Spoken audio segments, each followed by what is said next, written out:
Hi doing everybody, Jonathan here, and in this video I'm going to talk about how to optimize your Instagram profile in order to better market your business. When you first meet somebody and then you're telling them about your program, you can say, hey, why don't you follow my Instagram page if they're on Instagram. You don't necessarily have to get their handle, but you can help them find your page on their phone and make sure that they're following you. Once they're following you, you're set. All you have to do is put in the right kind of content so that they constantly get a feed of what you're doing and why your services are so great.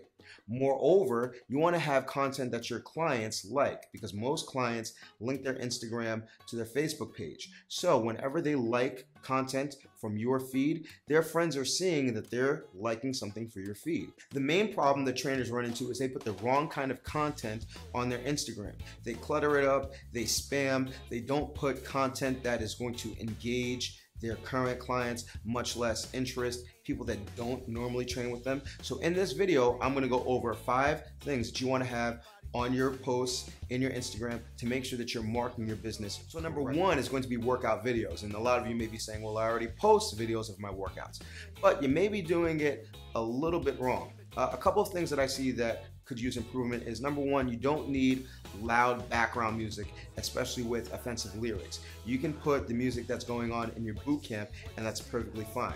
Number 2 is you're putting too much time of one thing on your feed or on your post. So if you have clients doing burpees, you're putting 15 seconds worth of burpees in your post.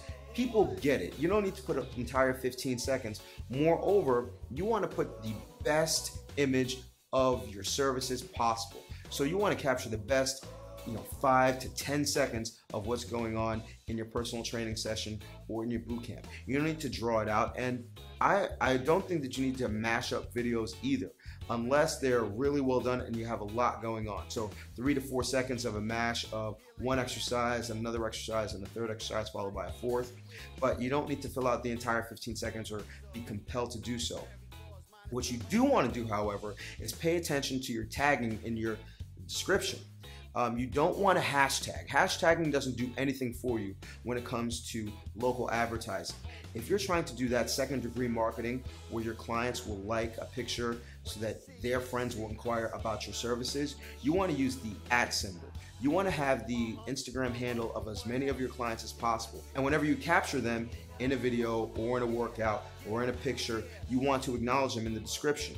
Hey, so-and-so, great job today. Hey, so-and-so, really killing it on the burpees. Hey, so-and-so, really doing, push-ups really well. Whatever the situation may be, you want to address as many people as you're featuring in your video as possible. Saying hashtag team no days off, hashtag fit, that doesn't really do anything for you. Focus on the people, because you're trying to get people into your doors, not just followers on Instagram. Now, if you're a personal trainer, I would say don't make long videos for just one client, and don't make multiple posts for all your different clients. I think you'd be much better off using an application like PhotoGrid, where you can take a picture of multiple clients throughout the day, or a short video or 2 of multiple clients throughout the day, and then again using the @ symbol in the description box and let people know what's going on for the course of your day. So we had a wonderful Tuesday.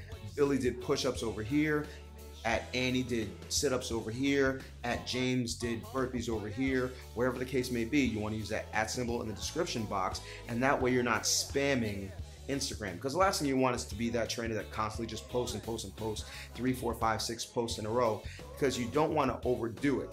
All right, you can just put a quality post with multiple clients at the same time, and then that way you're killing multiple birds with one stone. The one thing that you have to remember whenever you're putting a workout photo or a workout video is to always ask for your client's permission.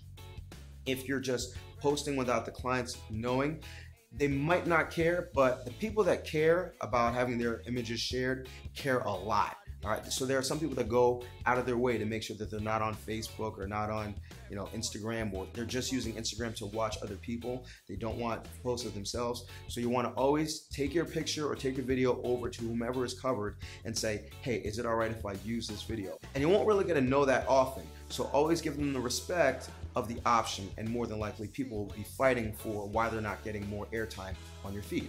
The number 2 thing that you're going to want to put up are workout stats. Now, if you go over to my Instagram page, BFF Bootcamp, or @BFF Bootcamp, you'll see that there's a large number of spreadsheets on my feed. And I get a lot of likes on these mainly because these are results of people's workouts. I quantify people's workouts and post them at the end of the day so that people see how they're doing relative to everybody else. Clients or people in general are naturally competitive. And if you have somebody running a 5K, they'll always post their time. If you have somebody doing a CrossFit, they're always going to post their WOD time. Or if they PR, they're always going to put the weight that they're using. So your workouts, whether you're personal training or running boot camps, are no different. Two easy workouts to quantify are going to be Tabata and are going to be like a CrossFit style workout where you have a number of rounds of a number of exercises for time. And then essentially you just have to put this in a spreadsheet in order, and then you can post it directly onto your Instagram feed. Now, if you have very little understanding about how to administer a Tabata workout or a time-based workout, you can go over to my Better Bootcamp course, which is an online course teaching you how to run workouts for boot camps and personal training. And it'll also include the spreadsheets that you need and how to fill them out. So if you click in the description box below, you'll see the link for the Better Bootcamp course. You can check that out, and then you have extra content to put into your feed. I automatically know that I have 2 pieces of content to post each week, and that's going to be everybody's Tabata scores and everybody's time-based scores. So again, it's not spamming, it's keeping people interested, it's things that clients want to see so they can try to beat their time or beat their scores the next time. It can always give you an opportunity to congratulate somebody for, going 5 minutes faster than last time, or getting the high score of the day. You have to make sure, as always, to use the @ symbol and have as many people on your services give you their Instagram handle as possible. The number 3 thing is real before and after pictures. Now, if you're not taking before pictures for your client, I can tell you right now that you're doing yourself a disservice, because you never know who that one client is that's going to just kill it and knock the ball out of the park and lose a ton of weight and look great. And if you don't have that proof of their before picture, you just lost a chance to really market your business. You want to make sure that for every client that you have, you're taking a before picture. Now, you don't want to post everybody's before picture on Instagram. But for the clients that do really well, you want to have their before pictures. And when you take their after pictures, ideally you'd want to take it with them. And then you can use an application like Photo Grid, where you can put a front-facing before picture, a side-facing before picture, a front-facing after picture, and a side-facing after picture. Put that in a 4-picture collage. You post that right on Instagram. Again, you at that client, you'll write a little blurb about them. You make sure that they're okay with giving you their after pictures or with you posting their after pictures, and you're perfectly fine. Most people are so proud of their before and after pictures that they'll just post it for free. So I definitely recommend, if you're not doing before and after pictures, get on it now. It doesn't take more than 2 seconds. You just whip out your tablet, take a before, take an after on the front and the side, and that's instant proof that your services work. Number 4 is going to be real meals. All right, so oftentimes you'll take a picture from online that's really decadent, maybe has a prep time of like 30 minutes, and you forget that a lot of your clients don't have the time to cook that much. They're short pressed for time, they have kids, they have to cook multiple meals a day, and they really can't put together this large decadent meal. So you want to put together simple meals, all right? If anything, you just want to remind clients of their healthy options, because after they leave your realm of health and fitness, they're accosted by their friends and by their family about what they can eat or what they should cheat with. And really, you just want to make a constant reminder, maybe right before lunch on a daily basis, of a food or of a meal that they can have in order to avoid the menu that comes out in a corporate setting when people want to eat. You can also, if you go out to eat and you find something healthy on a menu locally, you can put that, or you can have like a feature section.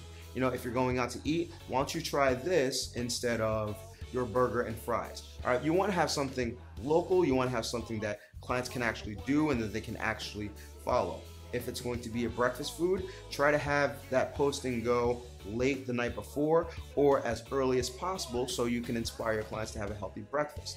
If it's a dinner food, maybe you want to post that around 3 or 4 p.m. before your clients even start to cook. All right, so that way they have an idea of things that they can put out. Or you can just feature a food. You can talk about why it's important. You can put a little blurb in the description box below, and you can mention, for more information, you can always join, Bob's Personal Training or Bob's Bootcamp.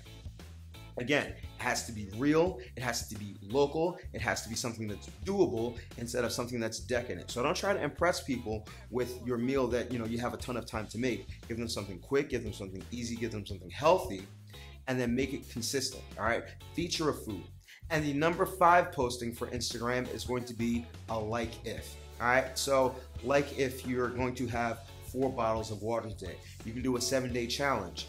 Like if you have had, I don't know, a vegetable for 2 consecutive days. Like if you've had it for 3 consecutive days, you can turn it into a contest. Now you can either put a picture, or it may be more helpful if you put your own face. Hey everybody, this is Jonathan reminding you, like for my boot camp, every Wednesday is Broccoli Wednesday. You can every so often just have an actual video of yourself, because you're gonna be the person that people look to when they wanna sign up, reminding you that it's Broccoli Wednesday. Make sure to have 1 serving of broccoli. Or, dinner time, make sure to stay away from that 2nd serving of cake. Just constant reminders of your face, because when you're taking pictures of the workouts, people don't get to see you, all right? So you don't need to be taking selfies. What you want to do is you want to further give information, further acclimate yourself to your audience, further show that you're the person in charge, and further show that you're knowledgeable. It doesn't have to take 15 seconds. It can just be a kind word of encouragement. It can just be a reminder that they have class the next day, or they have a workout the next day, or going to be an acknowledgement of whomever has done, your client of the week. As long as you give yourself a little bit of face time, it's going to go a long way toward people understanding that this is somebody I would want to train with. This is somebody I would want to invest in. This is somebody that I already know. So when I finally make up my mind to start a program, this is the person I'm going to look for. So that's about it. I hope you found this video helpful. I'm going to put a summation of everything that we went over in the description box below. If I can find the links of the posts so you can see examples that I put on my Instagram page, I'll definitely include that. But you can always just like my Instagram page at BFF Bootcamp, and you'll see examples of things that I'm talking about in this video.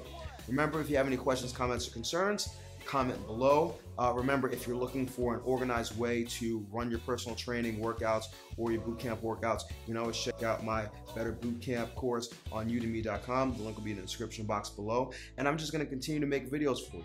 So subscribe to this channel. Tune in every Sunday and Wednesday at 8 p.m. Eastern Time. And as always, remember to eat healthy, hydrate, drive safe. Stress levels low, get rest, don't slap anybody. Love your clients, they will love you back. I will see you all tomorrow or the next day, and you have a good one.